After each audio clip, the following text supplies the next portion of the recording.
And we're live. Hey, we're back with our new history series, the American Revolution. Today we're going to start with part one, the 7 Years' War, also known as the French and Indian War. I keep throwing American in there. I don't know why. Okay, let me share my screen here. All right, this is the reason I wanted to share this. All right, is to show you after the Treaty of Utrecht. This was basically how America was divided up by the British, or not the British, but the Europeans, or the European Commonwealths. All right, you'll notice, for all intents and purposes, the eastern seaboard is British. There's a few colonies that were ceded to the English, all right, in purple, all right, by the French: Newfoundland, Port Royal, Hudson Bay area, right? And then the French, however, French Canada carried on all the way through the central part of the United States. Yeah, that's true. But like, if you look at the Louisiana territory, they only used Baton Rouge and New Orleans, really. I mean, everything else was just wild swampland. It wasn't really usable to the French. Well, matter of fact, they would die in the summertime, right? You got to remember, what they were looking at was the entire Mississippi River Valley. All right, that's what they wanted. Right, it was to hang on to this entire Mississippi River Valley, because this is where the traders would go. This is how the trade came down the river. Right, so the furs and everything that they were doing was coming down here, and also through Quebec and out here. But these were the access out and into America. That's how the French were utilizing. Well, I totally understand, but if you're looking at this map and you don't really know, it looks like the French fucking have a shit ton. Really? They have a shit ton of nothing they can fucking use. Well, okay, the difference at this point in time, right? Really, that's a shit ton of, well, what's out here to use by Spain? Well, I mean, what's here to use by Spain? Okay. All right. I mean, yeah. These are at least there's colonies. At least there's Spanish colonies here. But even in here, while there's some Spanish colonies, for the most part, these are wide open areas of nothing, right, being held, aside from the Native American lands that were, the Native Americans that were on the lands, right? There wasn't any kind of real colonies like you were seeing happening in here, in the English colonies. The settlers were coming from Britain and settling here, and they were actually developing farms, putting farmland together, etc. All right, they were growing cities. For the most part, what you had for the French were a bunch of trading posts. There were some settlers in the larger areas like Quebec. All right, but for the most part, there wasn't, Louisiana, right, which is a port city for trading, and these are trading posts more than anything else. Now, as far as the Spanish goes, well, the Spanish were a little different in that they didn't have colonists per se the way the British did. They had a few, but for the most part, what you had was, the Spanish crown taking over an area, setting up a mission, right? They were more missionary oriented, right? And around that mission, then, towns would spring up that were more based along the lines of the indigenous population that was there, converting to Catholicism / the Spanish crown. Well, yeah, and the Catholic priests that would come over and, missionaries, they would actually learn the languages. That way they could, do their job better. And the British, they didn't really give a shit. They never really learned. They weren't coming up, but the British were coming over to settle the land. The British were coming over to make a new life. These were colonists. These were the colonists in the sense that they were coming over to farm, to make a new life for themselves within the new world and live there and settle there and live there. All right. That it wasn't to come over here, get some riches and run back to Europe. Okay. Which is what many of the French traders initially were doing. Right. There were French missionaries as well, but for the most part, the missionary zeal, it didn't come close to the missionary zeal from the Spanish, and neither the Spanish nor the French really colonized with the intent of, making this a land for themselves. Well, I mean, the fur traders, they would build their own little homesteads and stuff, and they were it wasn't really colonization, though, was it? No, it was trading. They were going to make their money and go back home. Many of them didn't. Many of them decided to stay. All right, but the numbers weren't the same. Do you understand the point? The city growth and everything wasn't even close. All right, to the development that you have. So while technically this territory in Europe is ceded all over to the French, right? And this is the area that's British, this area here, right? And these are Spain. Really, this is all wild. For all intents and purposes, this is wild, open country. Yeah, and the reason I wanted to point that out is because that's going to be pivotal when it comes to the French and Indian War.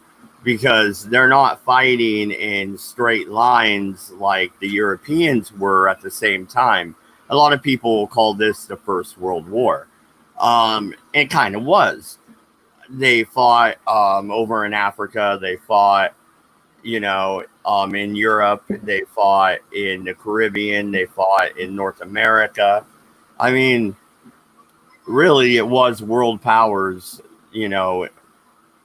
with entangling alliances. Because didn't the British get dragged into it because of the Prussians? Well, I mean, there's alliances all over the place. All right, and Britain always looked for a chance to side with whoever was siding against the French at the time. Let's be perfectly honest here. All right, if you were fighting the French, you could probably count on the British aid of some sort. And you would hope that it's a declaration of war so that you could prevent the French fleet from sailing around. Right? That's what you were always hoping for. Now, the French at this time, their fleets they're not the massive fleets. They're not the power that they're going to become. All right? They're on their way as they're building. And they would fight all over the world. You are correct. To include India and in Asia. Right? Oh, yeah. I forgot India. I left that out for some reason. Because there was some pretty big battles over there. But the British also like to have their colonials do the fighting in the colonies. And they would go fight in Europe, right? Well, okay. The colonials, it's a matter of where's your manpower. Okay. So initially, all right, in the early 1700s, almost all the manpower to fight, with the exception of India, is coming from Europe. Why? Because that's where that's where your workforce is. That's where your population centers are. Right? In France, same thing with the French. Right? Where are the population centers for the French? Well, they're in France. All right. Now you fast forward that to the latter half of the 1700s, right? In the 18th century, the latter part of the 18th century, and now what you're seeing in the British colonies, right, is you're seeing these cities grow in size. These are not just little hamlets anymore, right? These are not the size of Jamestown. Now you got to remember, the British colonies go back to the 1600s. It goes back to the Mayflower compact. It goes back those far. So you've had the colonists have been there and have settled now for hundreds of years, literally hundreds of years. They're not, these colonies are not the way they were, all right, when they first were chartered, from the crown. In fact, New York, it was basically chartered initially by the not by the British, but by the Dutch. So this is the input after the Treaty of Utrecht and so forth, right? But this is the fallout. Yeah, and you had the population centers like Philadelphia and Boston, which is going to be pivotal in the weeks to come. That really started to expand even during, this is what, 1748? Even during this time, they were starting to expand. Yes, the Boston is becoming a major hub, right? Is it the size of London? Is it competing with London? Of course not. Okay, but for the colonies, you're talking 25,000 people. That's a lot of people, folks.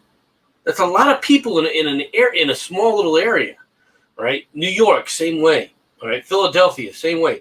These are populations that are growing. These aren't the little 15 family hamlets anymore. A few hundred people overall. They're growing, and as they grow, as they grow, the cities grow in size in order to be independent. And what I mean by that is what I mean is actually self-sufficient. In order for them to survive, you got to get foodstuffs. You can't rely on foodstuffs being imported from Great Britain. So you've got to sit up there and have land. You got to have farming. You have farming communities develop, jumping up all over the place along the seaboard. It's all increasing. Unlike the French, however, because these are just trading posts.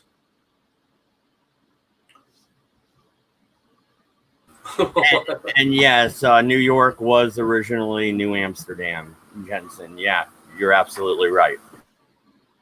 So it's I'm just pointing this out that the colonists that settled on the eastern seaboard, that were really the British colonies, are not the same as the French colonies or the Spanish colonies. They're just not developing the same way.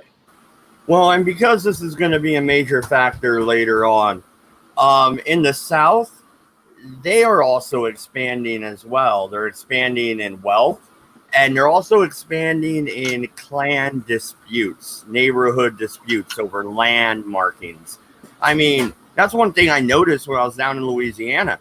My dad is fighting with my freaking aunt over the marking of the property. This shit's still going on today, but there's infighting going on already, and it's all going to get channeled towards the French here in a minute. But then the French are gone, right?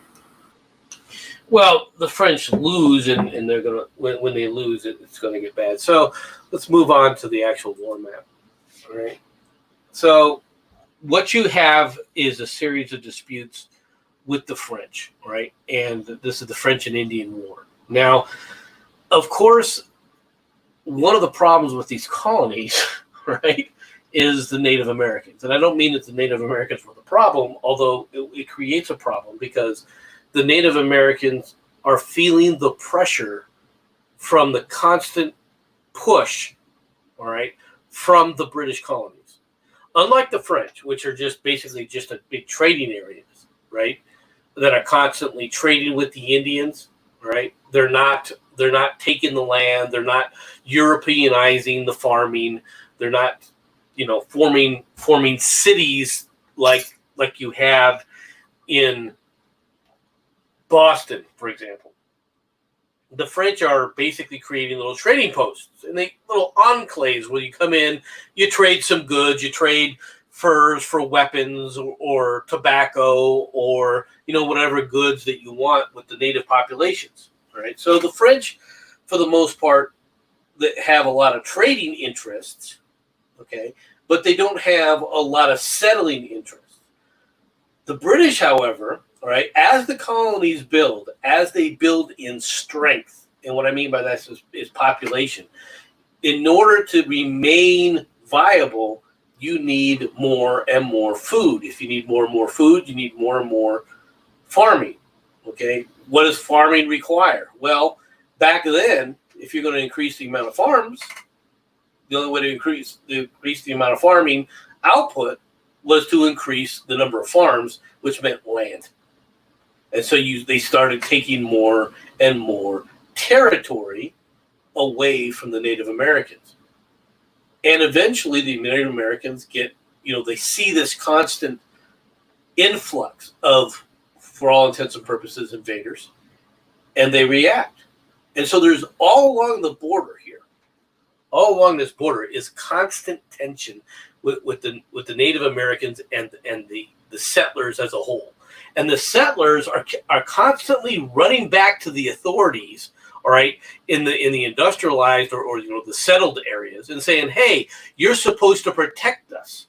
You're supposed to provide us, all right, with protection from the Native Americans who are raiding us. They're raiding farms. They're raiding the people. Okay.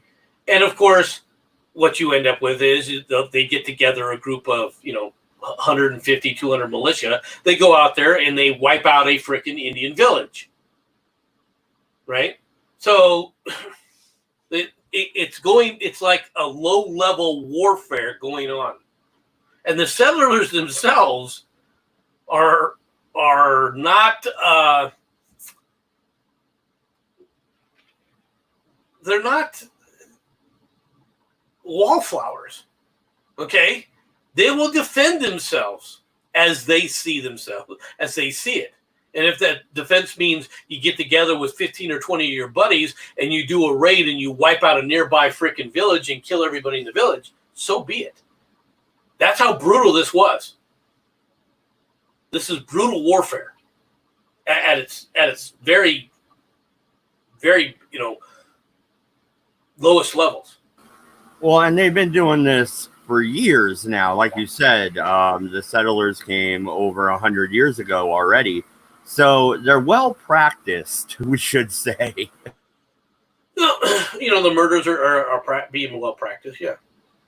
One of the when the war begins, one of the chieftains, all right, that fights with the French is a guy named Pontiac's Rebellion. If you want to study Pontiac, Pontiac basically was trying to play both sides against the middle, but what he really wanted to do is he wanted to kick the British out because he wanted to stop the encroachment. All right. Well, that was the only real way to stop it was a French victory.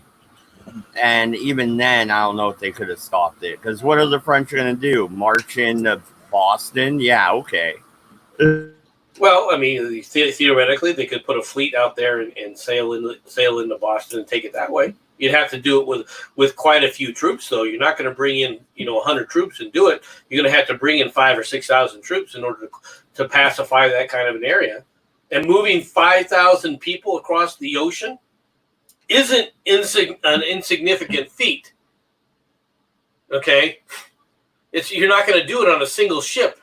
Today we look at moving 5,000 troops as that's it's a little difficult, but not really.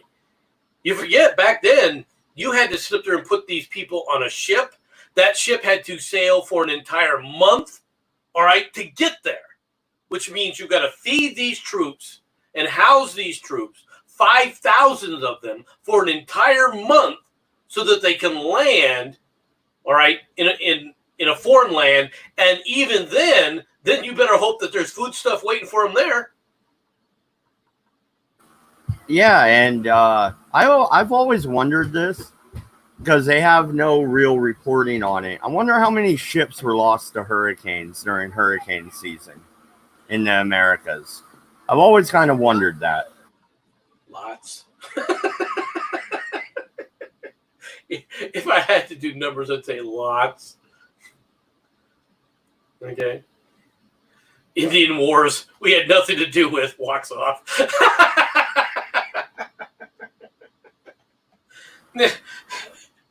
The British initially, right, when it came to the Native Americans,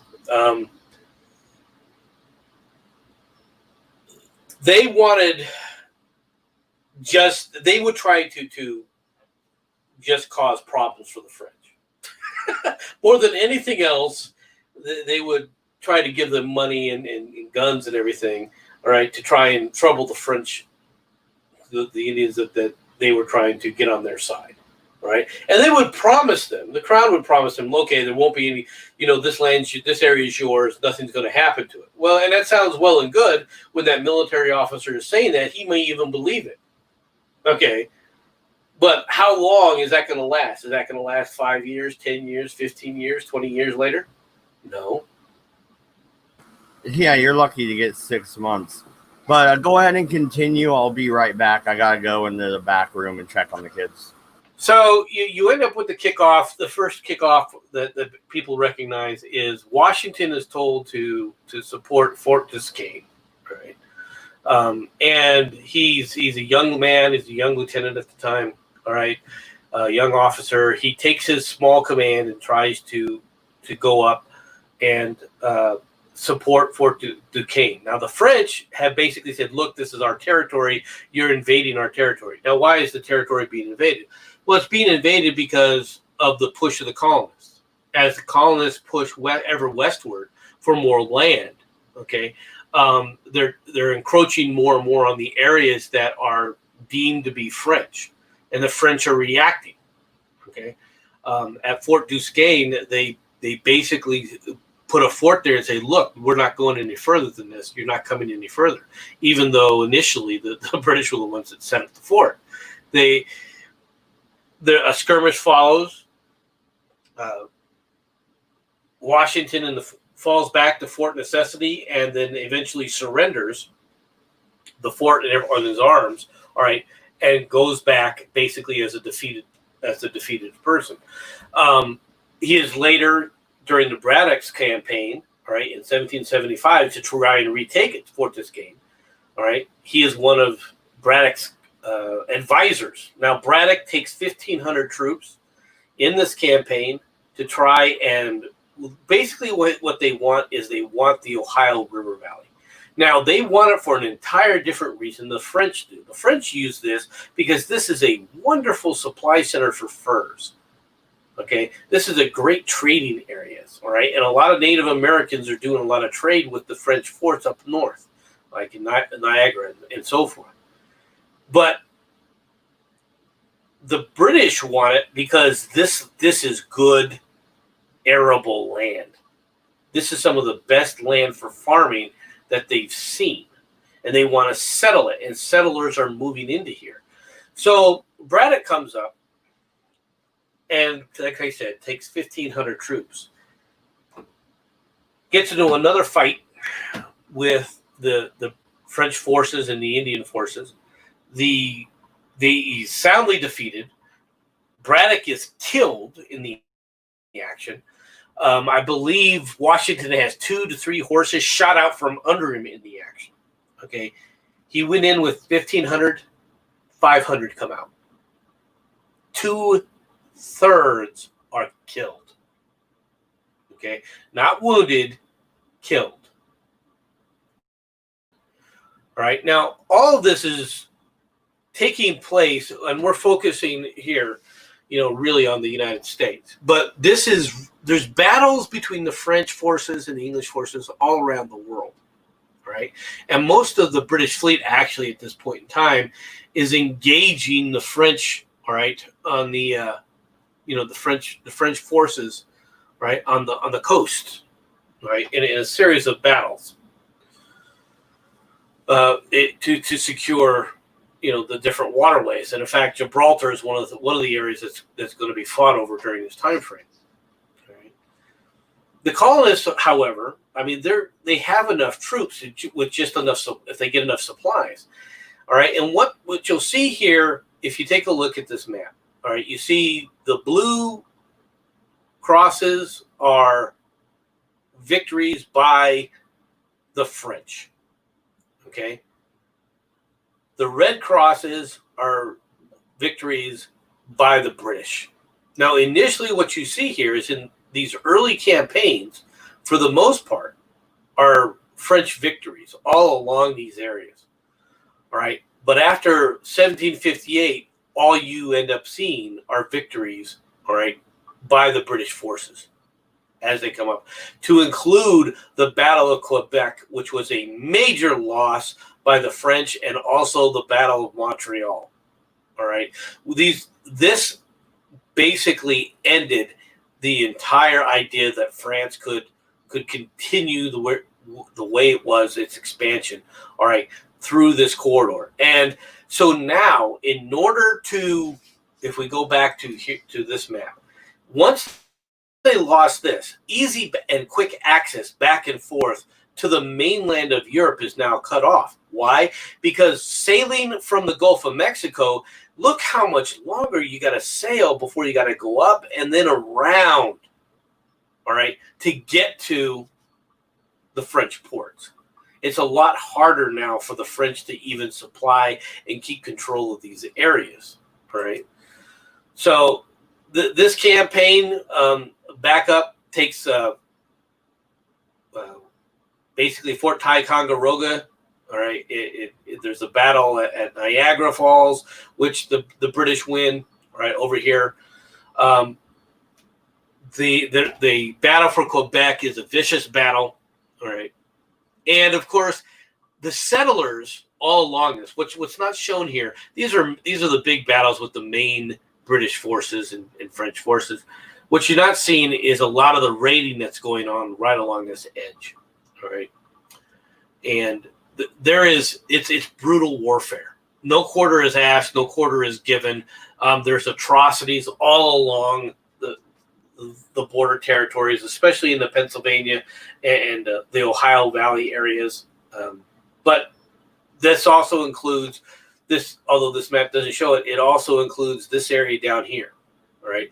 Especially in the Tennessee Valley era and in Georgia era, the Native Americans and the British forces have come to blows repeatedly. The British colonists have come to blows repeatedly. Now, once again, one of the things that should be noted here, if you notice this map, the British forces here are all concentrated in the northern part, mainly for speed. All right, it's faster to sail to these areas than it is to the ones that are a little bit further south. All right, but the other aspect of this is that there's nothing down here that they have to really solidify, because the colonists in this area are pretty much on their own. All right, they are pretty much able to handle the situation on their own. And if you notice, there's this whole huge area in the middle where it's just Native Americans. These Native Americans aren't being supplied by, I mean, they're not part of the French territory. They're not part of the Spanish territory, and they're not part of the English territory initially.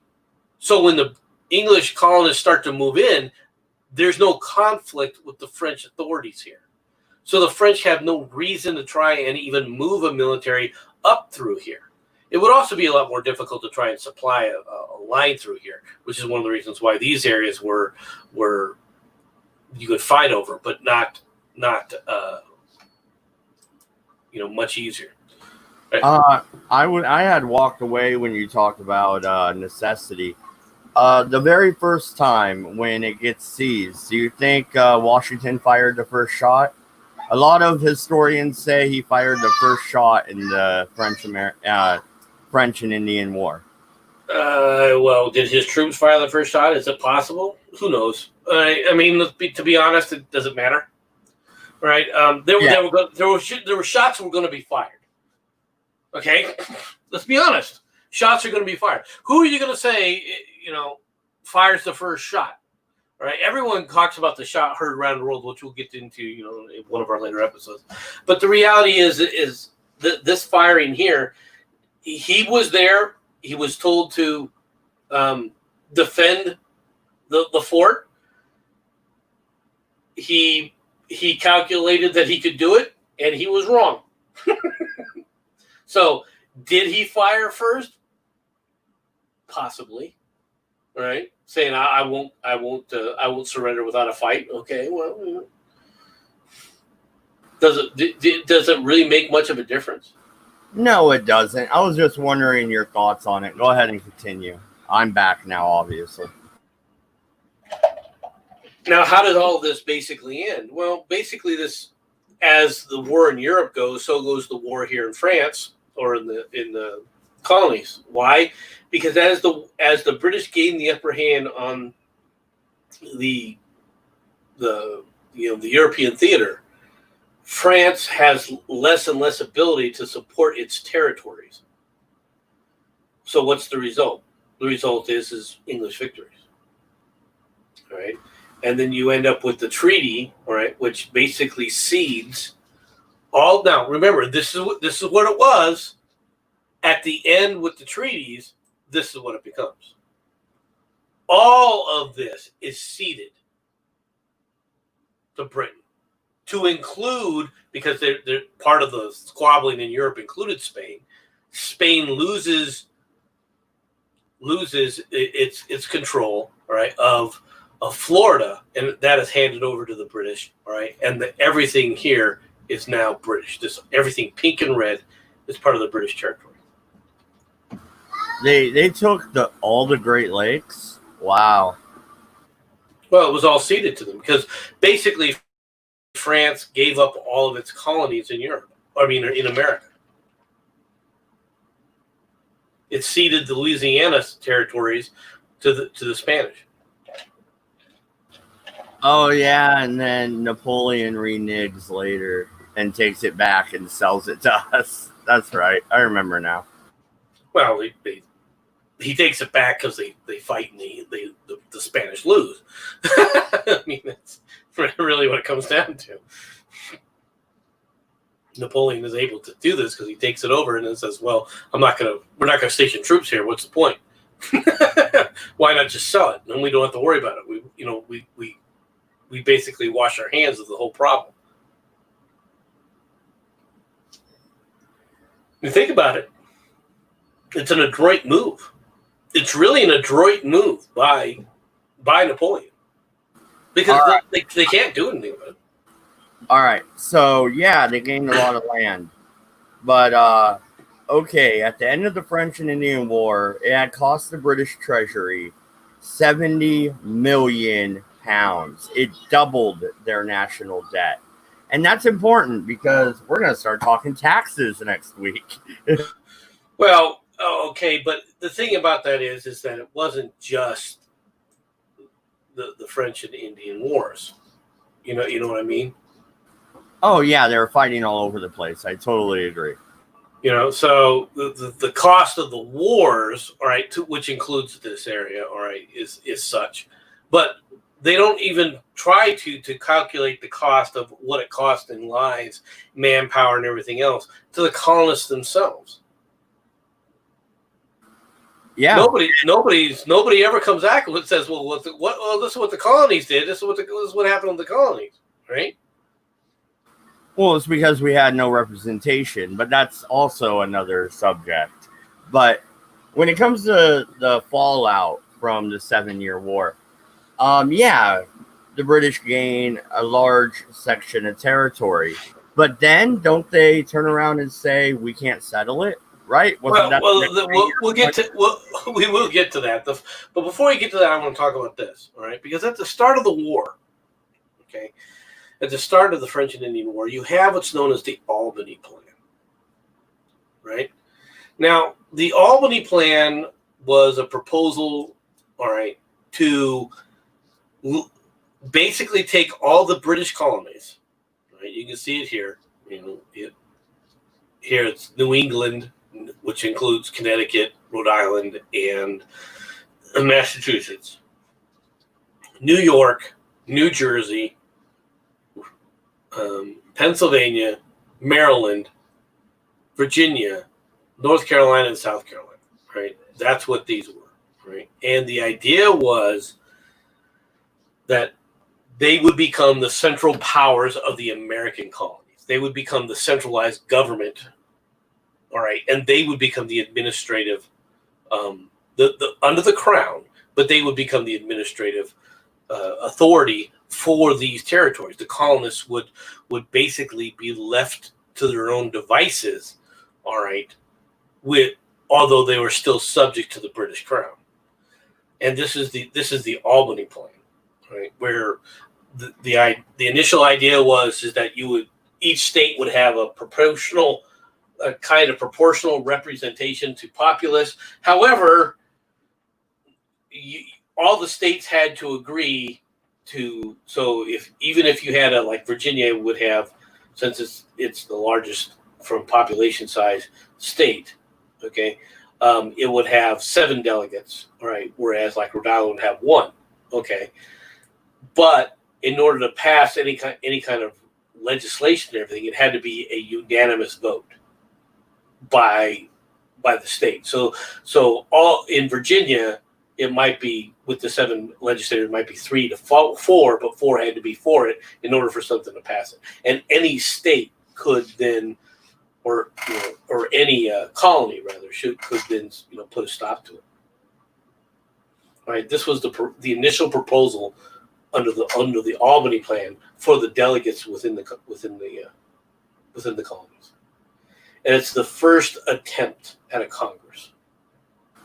So it's pretty much the Commonwealth system of today, right? In a way, it's an early precursor of an attempt to go to a Commonwealth type of a system, yeah. And of course, it gets shot down. Well, and let's talk about Benjamin Franklin. During this whole thing, he's over in London. He has a flat right there. He's actually buying dead bodies to dissect and do medical experiments on, which is odd. Benjamin Franklin was a rather odd man, wasn't he? Well, he was what you would call a true Renaissance man. Right? He had a lot of interests. He was he had a very scientifically curious mind. He always wanted to learn. Personality-wise, he was a very gregarious individual. All right, always kind of a jolly kind of guy. All right, until he wasn't. All right, but very, very adroit. His big thing is he's created the papers. A lot of what's being read in the colonies are being produced in one of his print houses. Yeah, he had. He started off in Boston, but then he moved to Philadelphia, right? Well, he moves around for a variety of reasons, right? But yeah, he ends up in Philadelphia, in Pennsylvania.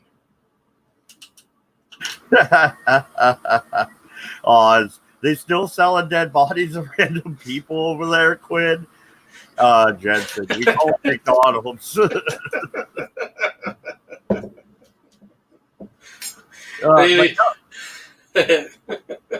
Like a flank steak through the drive-thru. Yeah, but that was no joke. They're still digging up bones underneath the old Franklin house in London. And it's not like he was a serial killer, right? He was buying cadavers. Well, back then, I mean, if you were willing to sell your body, for a pint, knowing that you're going to die soon, and so forth, or you're going to sell your relative for a pint, it's a dead body. What do people care? No, MC. There was professional grave robbers that would dig up the body. Okay, I was trying to keep it on the up and up, but there was also a lot of homeless people would just be dead in the street that just disappeared as well. But that's a separate issue. Depends on how fresh you wanted it. Well, only the best for Mr. Franklin. So, When did he invent the bifocal? I don't know what years he invented things. What years he patented all that stuff. Did you hear about that weird musical instrument that he invented where it's like a bunch of crystal cups or... Well, he got it from the idea of cups, but what it really is a circle thing. Yeah. Yeah, it's actually if you ever listen to somebody playing one One of those who knows what they're doing. It's actually very pretty. All right, go ahead and continue. I got sidetracked on Ben Franklin because he is doing stuff in London right now. He's meeting at the Hellfire Caves. And yes, for the regular reason, but also to make connections and get dirt on other politicians. He's playing the game. Right. So the idea, the importance of the Albany Plan isn't the fact that it was isn't just the fact that it was turned down by the British, right? It's the fact that even at this time, as much as Benjamin Franklin and many of the Americans think of themselves as British subjects, there's also a growing real.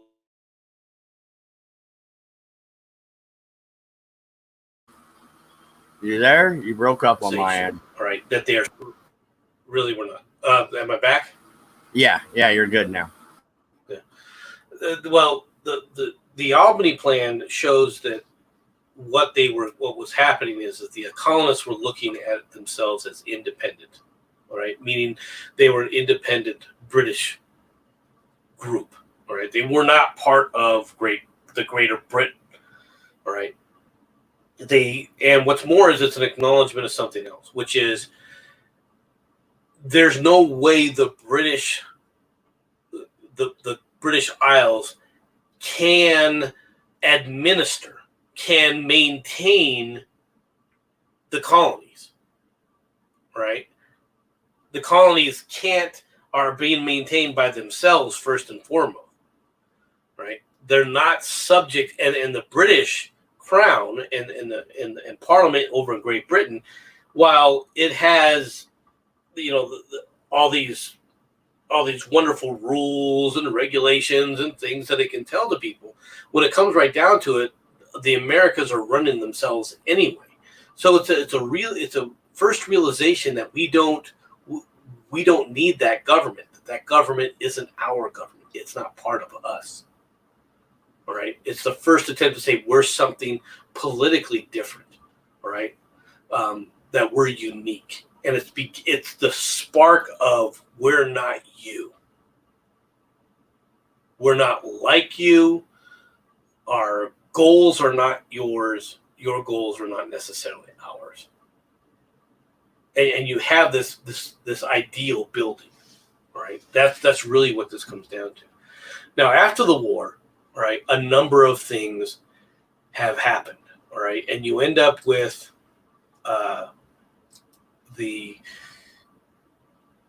right at the end of the war, the Crown acknowledging that there's problems, all right, and it attempts to fix it. Okay, now how does it attempt to fix it? It attempts to fix it with the Proclamation of 1763, right? And this is a proclamation by George III, King George, all right.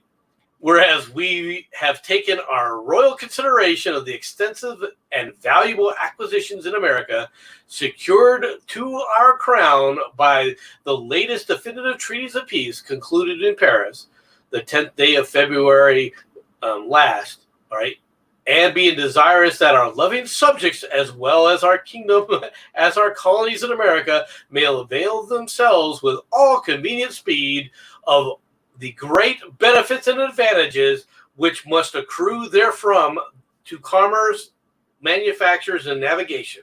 We have thought fit, with the advice of our Privy Council, to issue this royal proclamation, hereby to publish and declare to all of our loving subjects, all right, that we, with the advice of the Privy Council, granted our letters of patent under the Great Seal of Britain to erect, blah, blah, blah. All right, as follows. First, the government of Quebec, bounded by the Labrador coast in the St. John's, and from thence a line drawn from the head of that river through the Lake of St. John to the end of the Lake of Nipissing. All right. And I could go through this, but basically what it does is it says We are drawing a line against further encroachment into the territories by the colonists. All right. And he attempts to, and Parliament attempts to prevent the colonists from going across the Appalachian Mountains, all right, to settle. They want to keep the colonists from encroaching into the lands that were formerly held by the French and are now part of the Indian lands that they are, quote unquote, and as part of their land structure and administrative. Okay. And from their from the perspective of the British in Great Britain, this makes sense. They're already having problems administering the colonies, all right, from afar already. Right? They're already having problems trying to provide security and at the same time command and control of the crown and the colonies for Great Britain, all right, to the colonies as they currently exist, let alone if the settlers keep moving west. And they don't want to antagonize any of the British subjects that are now British subjects that were former French subjects into another form of rebellion, and they don't want to do it with the Native Americans or the Indians as well. Why? Because they don't have the money, they don't have the resources to fight them. It's not because they care about them. It's not because they're trying to prevent the encroachment to save the poor little Native Americans on the land. They couldn't give a rat's ass. They don't care about Pontiac. They don't care about his rebellion, aside from the fact that it's killing colonists, and they don't have the troops to go in there and defeat him. If the British forces were massive, had a massive army already within the United States and on U.S. territory, they would have immediately ordered the extermination of Pontiac and all of his tribes, and all of the tribes in northern Michigan, right, or in the north in the Michigan area, right. But it was an acknowledgement that they don't have the ability to deal with that, so he's trying to prevent them from coming into conflict. Now, the colonists look at this and go, oh yeah? What's going to stop me? If you can't provide us security, fine, don't provide us security. We'll take the risk ourselves. It's why we came over here in the first place. And they continue to flood, and I mean flood, across that land and into these territories.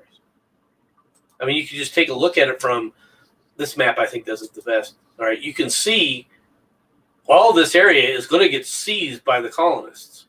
All right, all this area here, right, all of this area in Georgia is going to be seized. All right. So the idea that the British crown can tell the colonists not to do something, and the colonists are going to listen to it, it's wishful thinking. And what's more is that the colonists themselves have a much different view of the Native American tribes, okay, than the crown does. The crown sees them as a force fighting, against them. They don't see them. They don't care about them. All right, I'm not saying that they care about them, but they don't see them as savages that need to be exterminated. They might see them as savages, but they're not savages that need to be exterminated. The settlers that are moving west at this point, the colonists that are moving across those borders, they have a very antagonistic relationship with the Native Americans. The Native Americans have an antagonistic relationship for them, and it's really open warfare. All right, just on a low level, because there's just not a lot of people on either side, all right, taking place. Well, and think about it. You're dirt poor in like Richmond or something, and there's all this empty territory where you can go build a house and maybe make something for yourself. Wouldn't you take the shot? Well, yeah, I mean, back then, there's nothing. What's going to stop you? You go out there, you cut your land, you put together your farm, you start farming, you get some food, you sell enough produce to actually make a go of it. Takes a couple of years, but you've got a decent farm now. depending upon how successful you've been. All right, maybe now you can get a wife, and now you can have a wife and kids there that can help you with the farm, grow it a little bit more. All right, you're better off than being a peasant. All right, I mean, really, when it comes down to it, you're better off than being a peasant. Yeah, and I mean, like you said, it was sparse, but there was fighting. I don't know. I'll play that lotto, and make sure I'm well armed for when they do show up. Well, I mean, if they do show up, they show up. If they don't, they don't. I mean, the Indians are a nomadic in this area, are very nomadic. Okay, they move around, so you may never encounter one, right, for 5, 10, 15 years, and even then, you may only encounter one, or maybe two, right? And I can defend myself from one or two. Can't with when it's 15 or 20 if they descend on your house, but one or two you can do it. And this is what you have, and people forget the colonists and the Indians are playing by the same rules, which is you catch me, all right, and you kill me. If I catch you, all right, I kill you, all right. If I catch your wife, she's now my wife. If you catch my wife, she's now your wife. All right, this kind of stuff is going on.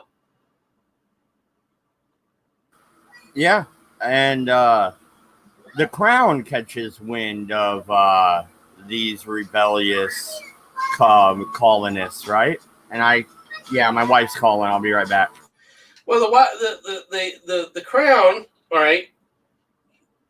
Obviously, this is getting back to the crown. This is getting back to the people. This is all going on. But what can they do about it?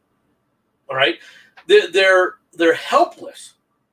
Right? They don't have the resources. All right. Well, the resources it would take to actually enforce the ban would be so massive that they would have to denude their military forces in many other areas of the world. So that isn't going to happen. Okay, to actually try and enforce that kind of a territory. Plus the fact, as whether you like it or not, as these colonists move west, all right, and as they start farming and bringing this area into the orbit of the British community, the British colonies become that much more self-sufficient. The British colonies become that much more wealthy, which then equivocates down to wealth over to, all right, the wealth to the crown. So, yeah, it's they know what's happening, but to be honest, as long as they're on the winning side, they're just going to give a wink and a nod to it. Yes and no, though, because if you actually have you ever looked at the books that Washington and Jefferson kept? They were in hock to the trade company for a bunch of money. Like they owed money out the ass. No wonder they went to war. Well, okay, the trading companies. Let's be honest. The trading companies were doing things that were come under the heading of usury. Right? That's part of the problem with the when you try to maintain a quote unquote lifestyle of the rich and famous. When it really comes down to it, right? When you try to create an aristocratic lifestyle mentality, yeah, a lot of them were in hock to the trading companies, but the northern colonists were not. That is true. I'm just trying to give both sides of the story because until the bushfighting in the South, no one really talks about the southern colonies other than Patrick Henry, Well, Patrick Henry is obviously a major, he's a great patriot. He's an interesting man. He doesn't fit well, right, until he becomes the fiery revolutionary, and then when the revolution is over, basically he goes back into obscurity. Right? Yeah, I actually never thought about that. He was kind of just a flash in the pan, huh? Because he himself was not. He was a reluctant patriot to begin with, but like a lot of people, when they When they make a decision to go, they're all in. All right. Back then, when you decided to make up your mind and you jumped in all in, you were all in. Feet first, everything didn't matter. You were going down with the ship. All right. Wherever it goes, whether you win, whether you lose, all right, you jump in with both feet and you take it to the nth degree. You go down literally swinging. All right. If that's what it's either it's the old, victory or death kind of mentality. All right. So we got through the treaty and stuff. Is that all you wanted to cover for this first episode? Really, for the most part, it was just the setup of what we're going with right now. This is pretty much what I wanted to do. Wanted to set up, and then we can start talking about the cost and the taxation that comes along with it. I'm basically going to use this as more as a timeline, and so we took the first two here, and then we're going to get into the Sugar Act, all right, and then into the Stamp Acts and so forth as they come through. Yeah, I mean, everybody makes that joke. Oh, they went to war over stamps, or no, they went to war over tea. No, it was a lot more than tea, and we're going to show you guys that next week. We're going to go through the crown's taxes. Well, Jensen, the king may have been a loony twat, but he was a German loony twat that you put in and put the crown on his head. Just to let you know. All right. But thank you, everybody. And also, I'm hoping to do some spotlight episodes during this on just individual people. Like we already brought up Patrick Henry. I would like to do one on Tom Paine and, Jefferson, the regular suspects. That would be really fun, I think, even if it's only half an hour long, just little spotlight episodes every now and then. But next week, we go into taxes. And I'm feeling better, guys. The red eye should be a go for this coming up week. So thank you very much for coming out. Good night. And viva la revolution. Good grief.